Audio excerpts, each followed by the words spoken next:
Welcome to another episode of Civic Cipher. I am your host, Ramses Ja. I go by the name Q Ward most of the time, not all of the time. Most of the time, though. Talk to him. And we are back up in you one more again, like we always do at this time, to talk to you about how the world feels from our perspective.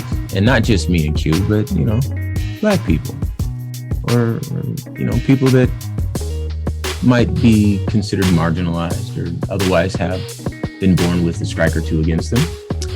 And I'm going to ask you to stick around because there's a lot to share with you today. I do have what I believe to be some good news, which is rare around these parts.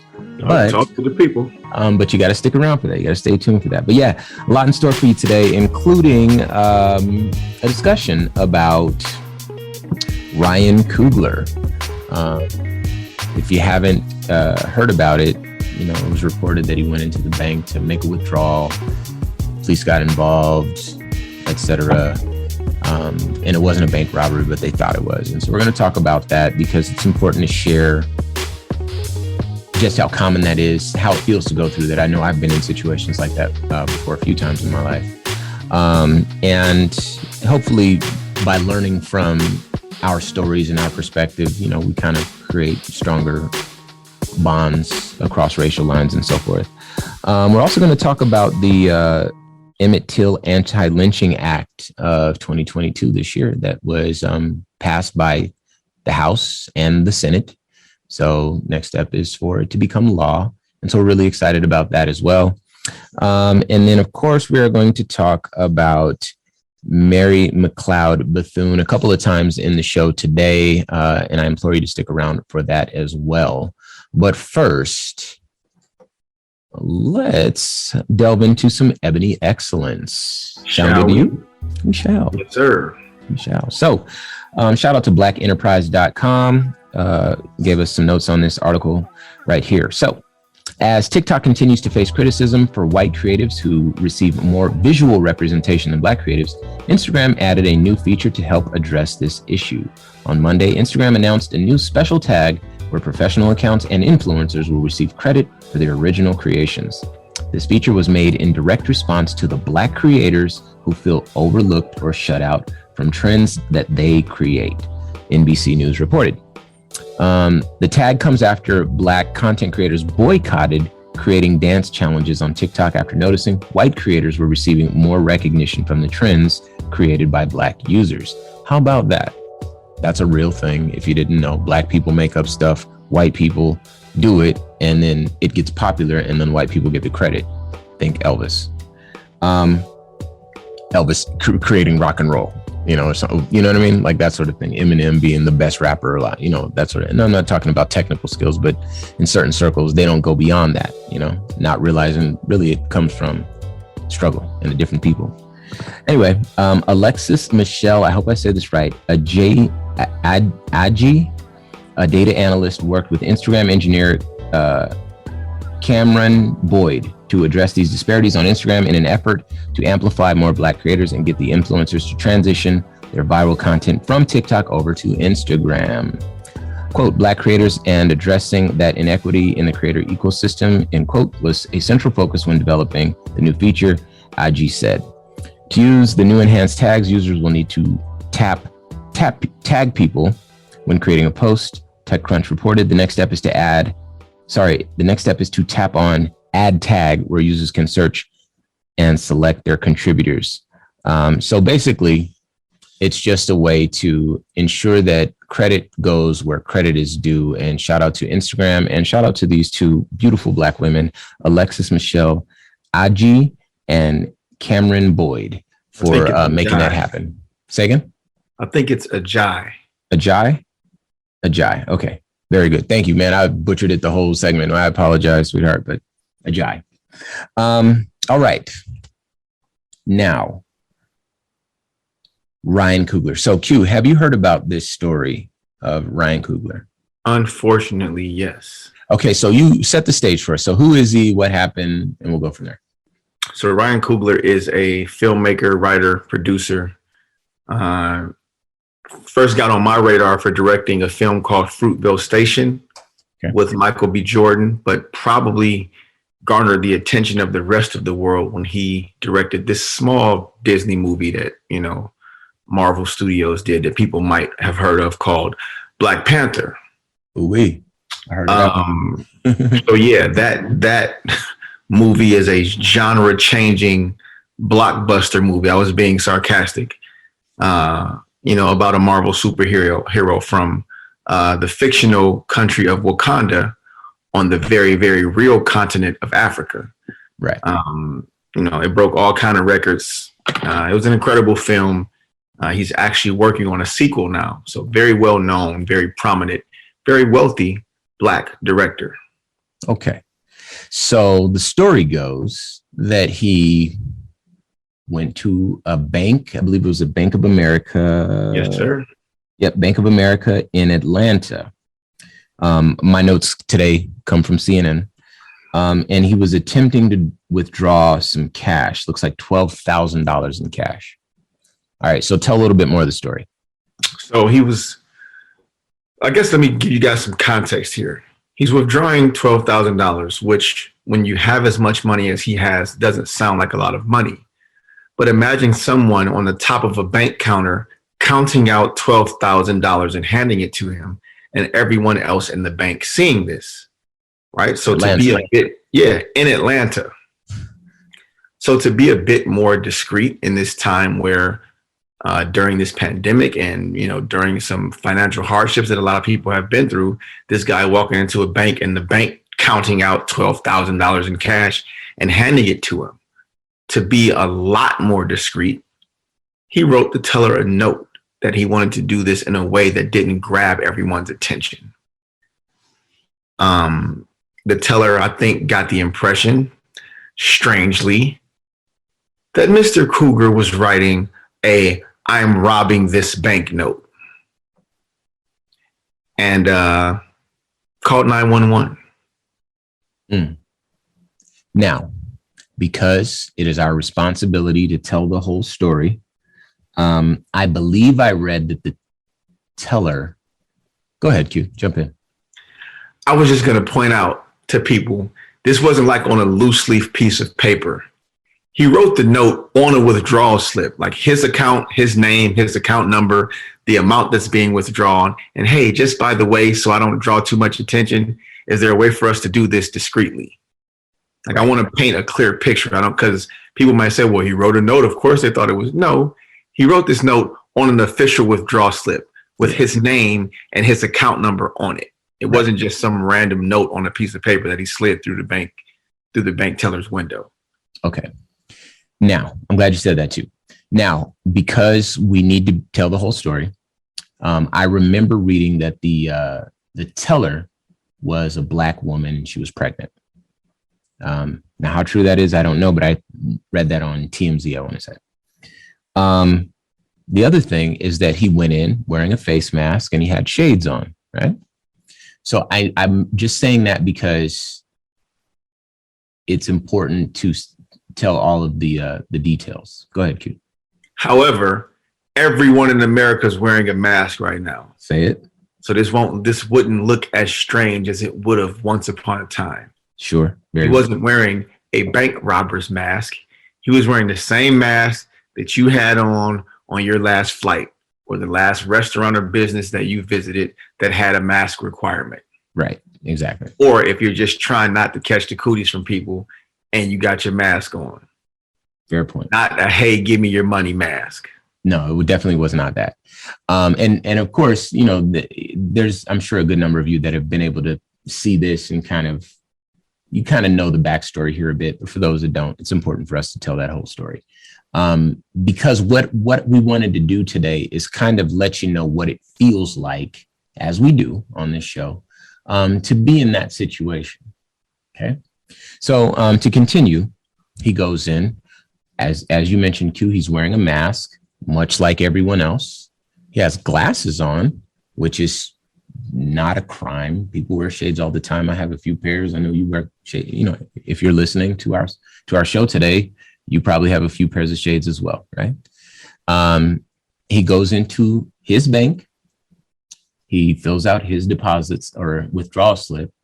has an amount over $10,000, which is another point. It's fair to mention that anything over $10,000 typically will trigger some sort of, hey, let's document this, or otherwise make I sure think it triggers an alert on your account. Sure, right. So all these things, we'll seed all of those, right? The thing is that there's actually two things. One, I hesitate to yield to someone who might argue it that the same treatment would have been given to a person in the same predicament if that person was white, right? I just don't see that happening in the same way where the police show up. The other part of it is that I feel like it's sort of more humiliating if it happens to you and you're Black, right? It's just that there's a special type of embarrassment that goes along with it, especially if you're, doing well for yourself, right? Anyway, I'll jump in here back to the CNN article. When police arrived, two of Coogler's colleagues who were waiting for him in a parked vehicle outside the bank were detained and placed in the back of a police car.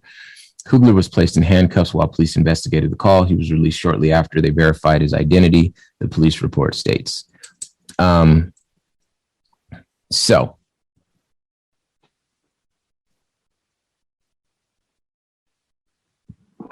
I don't know who bank it is, but I know whose money. I know whose money is in it. Q says that quite a bit around here. And I think it's important to understand that these sorts of things, call them microaggressions, call them just being Black, these sorts of things very much shape our lives. These are the things that maybe in that moment, something like that happens to me. I don't demand my dignity in that moment because I'm just trying to go home. I'm embarrassed. Everybody's looking at me like I'm a criminal. I've worked really hard. I've achieved success. I played the game the right way and I can't shake my skin, right? Not that I would want to, but it does count against you in certain situations, as you know, as you well know. If you have more melanin in your skin, it's not like it's a upwardly mobile pass through the ranks of society. If anything, it's a challenge, right? So you might not voice your frustrations in that moment, but things like this over the course of a long life, something goes missing, everyone looks at you, you name it. If any sort of petty thing happens, you even if people aren't looking at you, you feel like they're looking at you, right? And then imagine, Rams, his colleagues are sitting in the car, and then all of a sudden they're being detained and placed in handcuffs. How about that? So his frustration for himself, sure, but his frustration for his people, his friends, maybe his relatives, it just says colleagues. We don't know. This could be girlfriend, best friend, family member. Yeah. They're just sitting in the car. They have no idea what's happening. They're being detained and handcuffed. Not for mistaken identity. Not for or for essentially nothing. Yeah. Being for Black being with him and looking like him. Yeah. We call it Black and nearby. Why'd you got him up by the police? I was Black and nearby. That's a real thing. Now, I want to make this breathe a little bit for you. Once upon a time, Ramses, high school Ramses, maybe I'm 16, something like that, where I went to school in Phoenix, Arizona.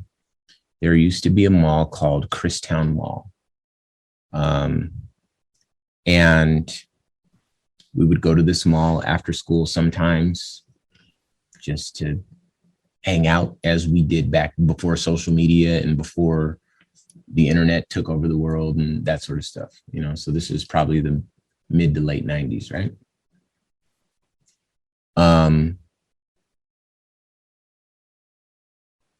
I walked through from the outside of the mall through a Walgreens in the mall, right? So I walked from outside into the inner ring of the mall through not an entrance, but the Walgreens entrance. In other words, the store had an entrance into the mall and an entrance into the store from the outside of the mall, right? So I walk into the store on my way into the mall. Have my backpack on, of course. And, I'm just going to go hang out with my friends. I'm not in Walmart or Walgreens rather, for anything, just as a passway. I get to the mall entrance on the inside of the store, and they have those like security beeper post things that kind of frame the door as you walk in and out of the store. So they didn't go off when I walked in to the Walgreens, but they did go off as I was walking into the mall, right? Beep, beep, beep, beep, beep, beep, beep. Was that me? Right? So, I'm not a big person. The person behind the desk grabs me, right? And I'm with friends or whatever. And oh my God, how embarrassing, right? And then of course, everybody's looking because those things are beeping so loud, and the mall's right there. I'm like, everybody can see into the store. Me, black as I am, like, oh my God, this is just the thing that these people need to see, because they're just going to walk by and be like, see, there goes another one. Oh my God, they're all criminal, and I'm reinforcing stereotypes, right? This is how it feels in that moment. Like, really? And me, obviously I didn't steal anything, but it looked like that. And the way they were treating me looked like that, right? Grabbed me by my backpack. I'm not going to leave anyway. And then the security guards came out and whatever. They took my backpack off and they kind of held me at the desk, and I wasn't leaving. I was just as curious as they were. They held my backpack over the beeper thing, and it went off again. So now it looks like whatever I stole was in my backpack, right? So, and then it beeps that second time, beep, beep, beep, beep, beep, beep. Everybody's looking, like more people walking by, people pushing strollers, old people, and this is in Arizona, very conservative place. A lot of people in Arizona, this is all they need to further reinforce stereotypes that, oh my gosh, we need to move away from the city because we need to get away from these black people, or, black people break into houses, or black people are criminals, or black, whatever. Just kind of reinforces this false narrative or this bogus narrative that exists for us, right? In some cases, yes, people of all colors commit crimes, right? But, I'll be fair. Black people get arrested more for crimes. It doesn't mean black people commit more crimes. Black people do get arrested for more crimes because neighborhoods are more patrolled and black people are overly policed and overly prosecuted and overly sentenced, et cetera. And it's a whole cycle, right? We talk about this on the show all the time. But far be it from me to contribute to that narrative, because I'm a black man and I have to live the rest of my life. And at that time, I wanted children. So I'm like, man, I got to be a stand-up guy.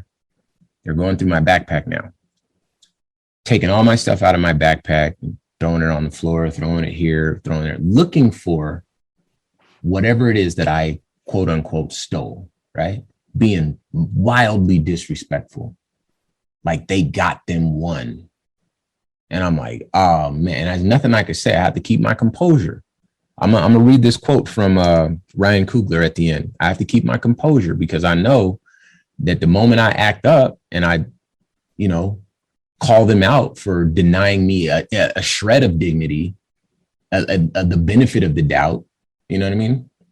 The moment I call them out, like, hey, are you getting loud with me, boy? I don't need that. So I just let them go through all my homework is, what I'm saying? Like, oh man.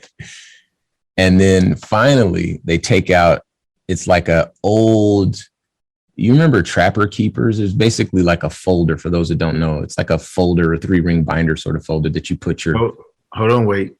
What's up? the Trapper Keeper was definitely not just a photo. I'm not going to let you disrespect.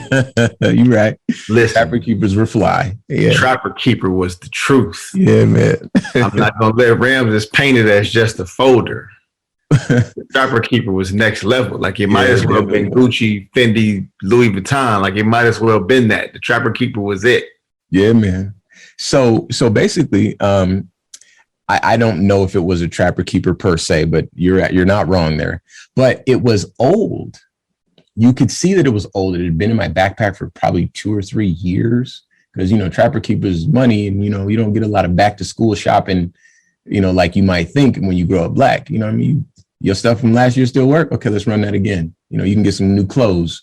You can stay G'd up the first week of school. Outside of that, we don't got to buy nothing else. You ain't going to get it. So they pull it out. They pull out this folder, and the folder is clearly ancient, years of dirt, dust, grime, pencils, shavings, and, you know, whatever, all over it. They slide it through the guard post thing, and it beeps again. Now they open it up, and they see on the inside there's a square, like digital, like square thing that's meant to trigger those, right?